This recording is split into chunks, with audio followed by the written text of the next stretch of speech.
Good evening. Welcome to this special meeting of the Board of Directors of Oxford Preparatory Academy, January 5th, 2020. 4 o'clock p.m. open session, 5:10 p.m. 4:10. 4:10 p.m. closed session. Return to open session at 5. Okay. Meeting location. This meeting will be by teleconference pursuant to Executive Orders N2520 and N2920. The Board of Directors and employees of Oxford Preparatory Academy shall meet via the Zoom meeting platform. Members of the public who wish to access this board meeting may do so at the URL on the agenda or calling the phone number 1-669-900-6833, meeting ID 969-366-7014, and the live stream may be accessed from the OPA website. Members of the public who wish to comment during the board meeting should complete the request to address the OPA Board of Directors form and submit it in order to address the Oxford Preparatory Academy Board of Directors. Requests must be submitted by 4 o'clock p.m. on 1/5/21. You will be called on during the Zoom meeting to address the board either during public comments or prior to an agenda item. Please either log into the Zoom meeting at the URL on the agenda or call into 1-669-900-6833. Individual comments will be limited to 3 minutes. If an interpreter is needed for comments, they will be translated to English and the time limit shall be 6 minutes.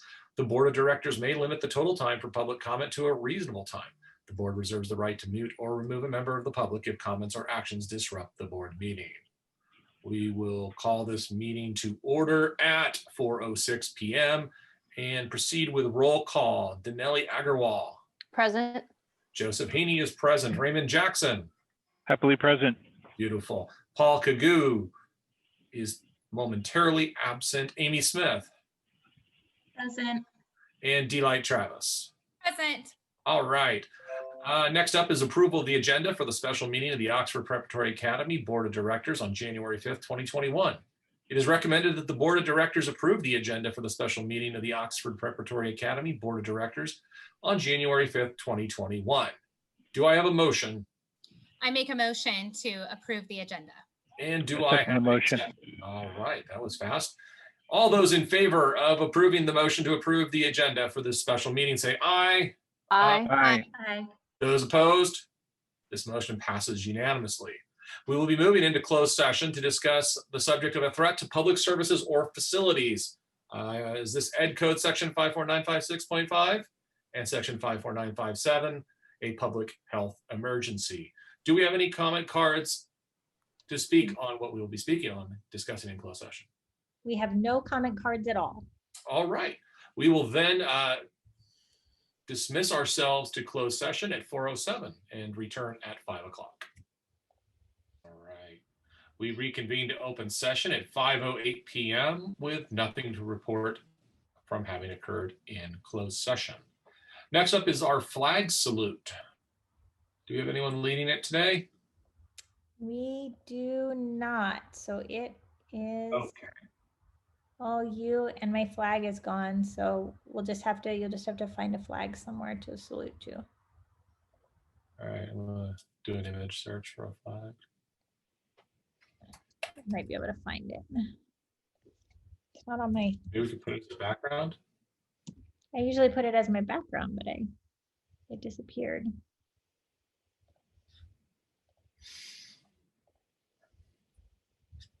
Well, since Raymond's not on, he's normally our main guy for leading this. I know. I guess I will go. I'm gonna have to. All right. We have to have a flag, though, don't we? Is that required? Let me see if I can. I'm just gonna put a flag image up. I'll share my screen. There we go.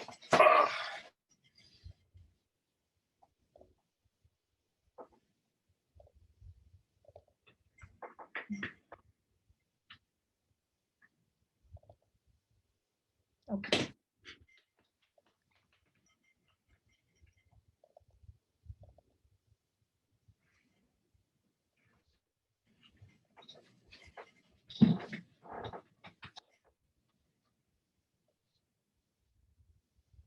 Okay, sorry about the flag image, but it's what I could find quickly.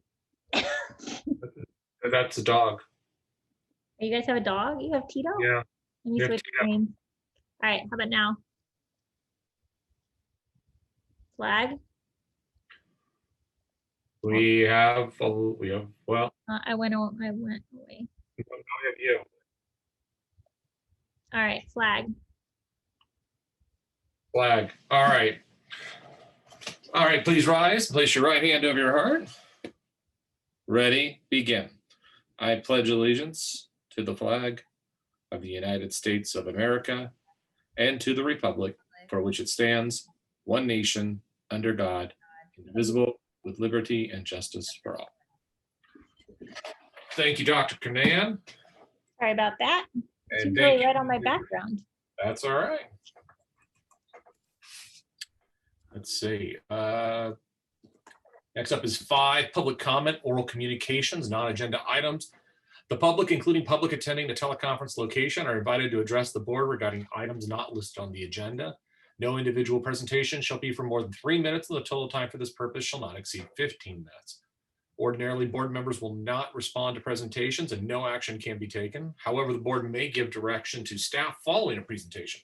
Please turn in the request to address the OPA Board of Directors form and submit it in order to address the Oxford Preparatory Academy Board of Directors. Do we have any comment cards? We do not. Okay. We'll move in then to items scheduled for action. And we have one, which is a approved staff recommendation to temporarily transition to 100% virtual learning. Based on the current COVID-19 case data for California and Governor Newsom's decision to extend the stay-at-home order for the Southern California region, staff recommends that OPA SOC and OPA SV temporarily transition to 100% virtual learning for all students beginning on January 11th, 2021. Staff recommends that the board reassess the COVID-19 data at the January 28th, 2021 Board of Directors meeting to determine a possible date for resuming hybrid instruction. It's recommended the board approve action item C. Do we have a presentation on this? We do.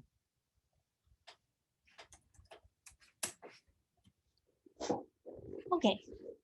So thank you guys all for coming to our special board meeting tonight. I just wanted to kind of go over a little bit of the new numbers. Right now, if you look at the numbers for California, they are rising pretty quickly.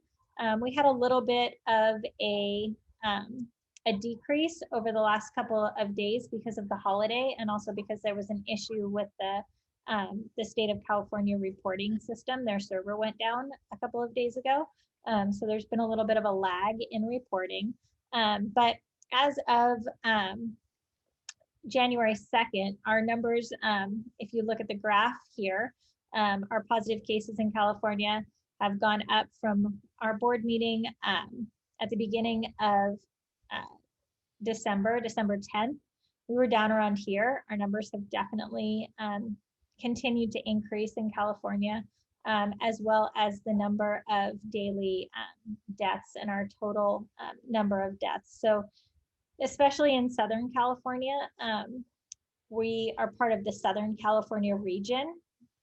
And the Southern California region, we have pretty big numbers in terms of cases.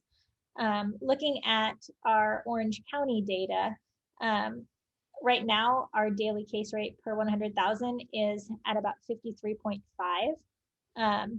When I last presented the data in December, we were at only 30.3. So we've nearly doubled our daily case rate. Same thing for positive cases. The last 2 board meetings that I presented at, on November 10th, we were at 538 positive daily cases. We went up to 2,600. And on January 2nd, we were at 4,400 just in Orange County. Again, for both the Southern California region and Orange County, we're out of ICU beds. Our testing positivity rate for Orange County has gone up by almost 5%, and our total deaths have gone up in just a month by 6,000. So the numbers are definitely increasing, and the positivity rate and the cases per 100,000 are definitely increasing as well. One of the things that I talked about at the last meeting is also several school districts have recently reverted to 100% virtual learning. Los Angeles USD has always been primarily virtual. They never actually switched to hybrid, but they were having some in-person instruction for small groups. They've actually stopped that. So they're not even having in-person instruction for cohorts for special ed anymore. Other school districts in North Orange County, almost all of them have pushed back their reopening date, or have transitioned back to fully distance learning. A lot of our surrounding private and charter schools have also decided to temporarily switch to full distance learning after the winter break holiday. The only districts that really big districts that are still remaining open as of today are Irvine, Saddleback, and Capo, and those are our surrounding districts. Capo actually has a board meeting tomorrow to discuss whether they will remain fully open or revert to virtual learning.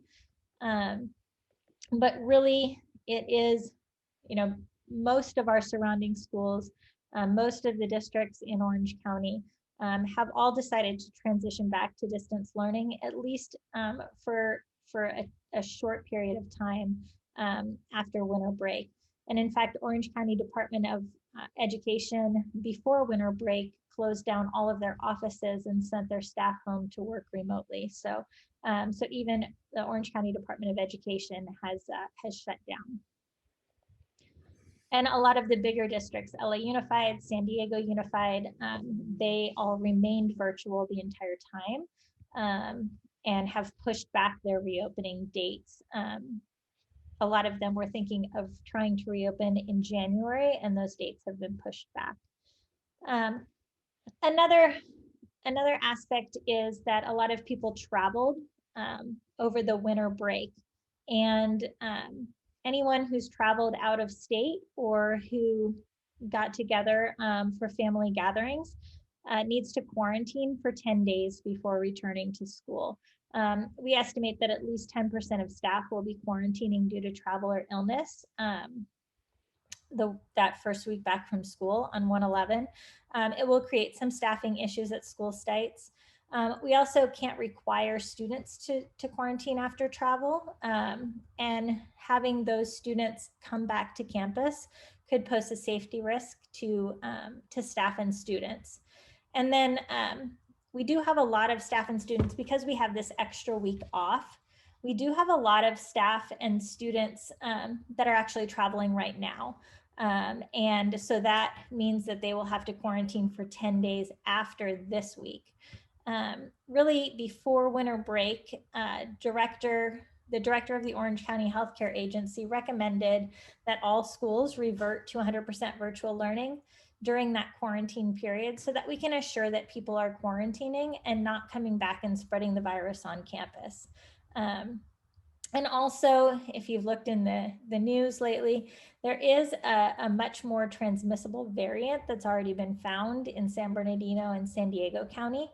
It could be up to 50 to 70% more transmissible than the current virus. So all of these things together with the incredibly high case rate here in Orange County and even in South Orange County has led us as a staff to recommend that we join with most other Orange County schools and that we revert both campuses to virtual learning starting on January 11th, which is when we come back from winter break, and reassess that looking at the data on January 28th. We have a board meeting. So we would like to be able to revert to virtual learning for those weeks, for those 2 weeks between January 11th and January 28th.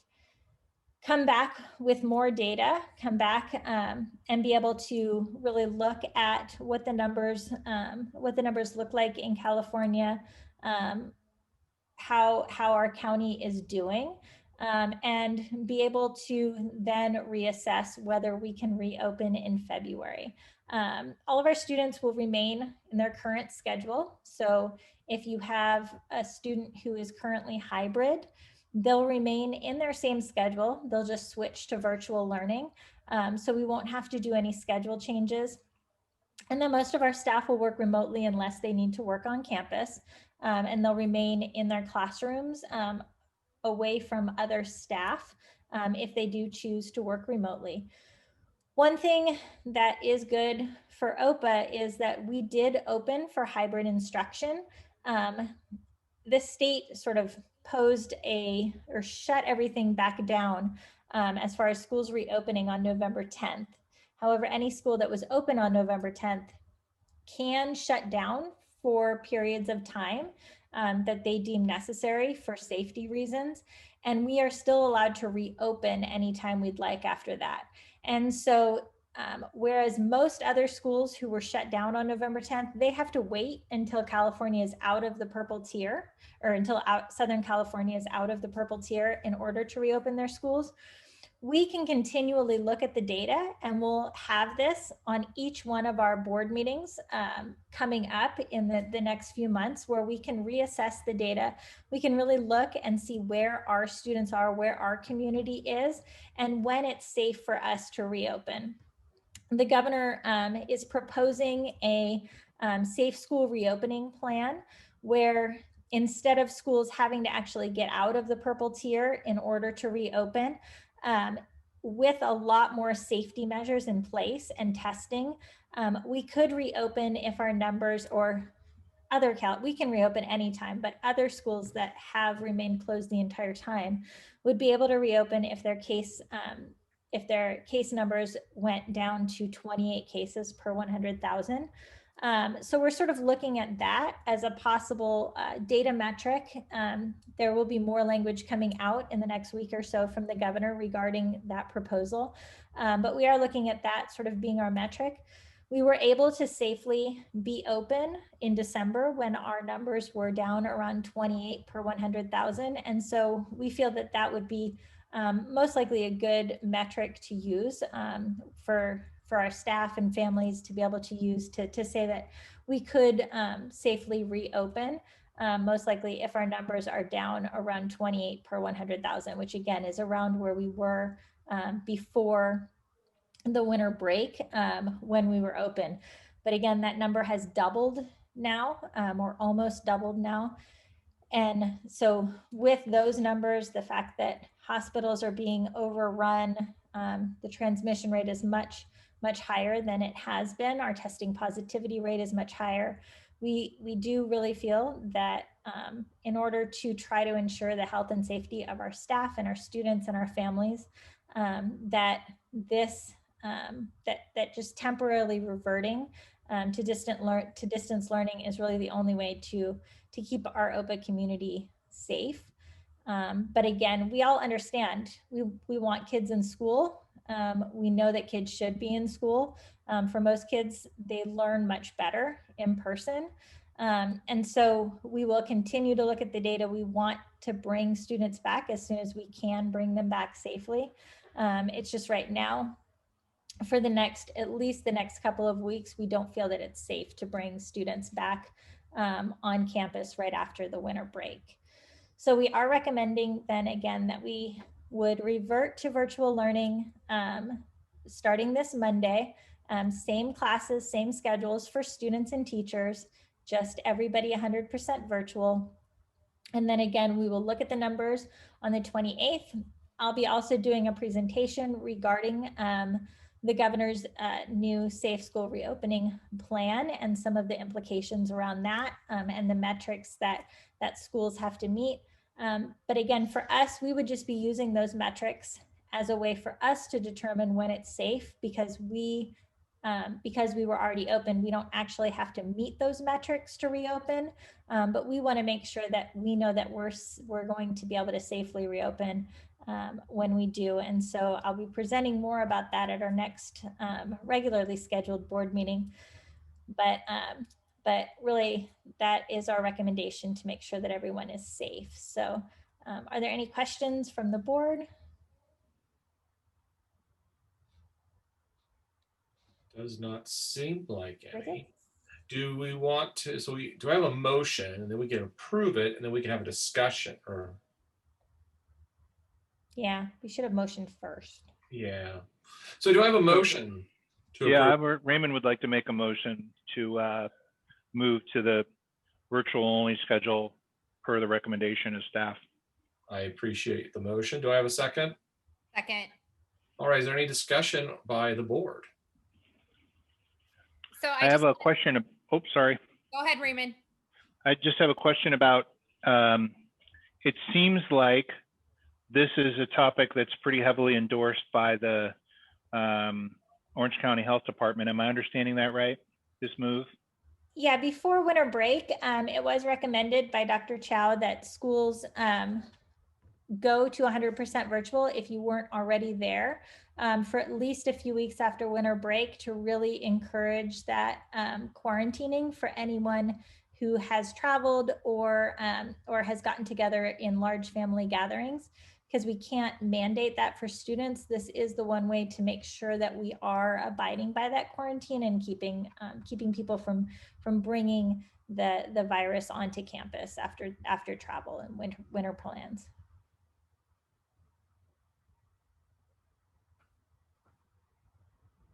Amy, if parents are planning on how to manage their childcare, et cetera, what kind of foreshadowing or planning should they work towards?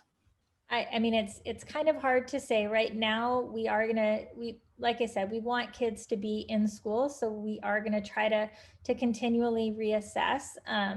But in all honesty, looking at the numbers and hearing everything that I've been hearing from the state, it appears that our numbers will likely not go back down or not start going back down until at least February, possibly the end of February into March. So if I was a parent planning for childcare, I would probably plan for it to be through at least mid-February, possibly later in February. A lot of school districts are pushing their reopening back to March. But again, we want to try to use the data to determine when the best time. So we don't want to set a specific date way out there in the future. But if I was a parent planning, I would probably plan through February, and we are going to be putting out some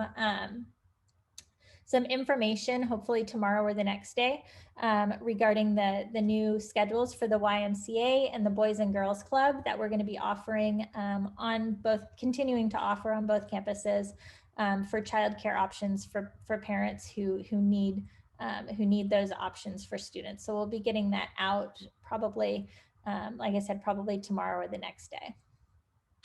So, and as a metric, you mentioned in your presentation, I just want to reiterate that the number that you're looking at for us to go back to school potentially, it's just one of the metrics that you're looking at, just one of several, but is that it's 28 cases per 100,000, correct? Yeah, that's the new metric that the state is using or is most likely going to be using for their new safe school reopening.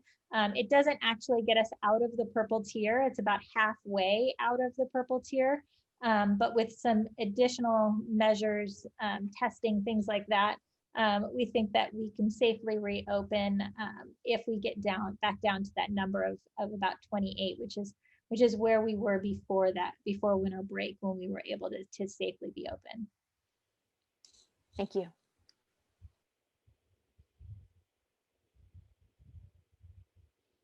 Any other questions? Does not seem that way. So I have a motion before the board to approve action item A. I have it seconded. All those in favor of approving action item A, say aye. Aye. Aye. Aye. Raymond, aye. All those opposed? This motion passes unanimously. Next up is item 12, although I think it's 7, which is adjournment. It's recommended that the board adjourn the regular meeting of the Oxford Preparatory Academy Board of Directors on January 5th, 2021. Do I have a motion? I make the motion to adjourn the meeting. All right. Do I have a A second? second. All right. Raymond, sounds like you got somewhere to be. All those in favor of adjourning, say aye. Aye. Aye. Those opposed? Raymond, I didn't hear your vote. No, aye. Okay, good. This motion passes unanimously. We are closed at 5:30 p.m. Thank you very much, All right. everybody.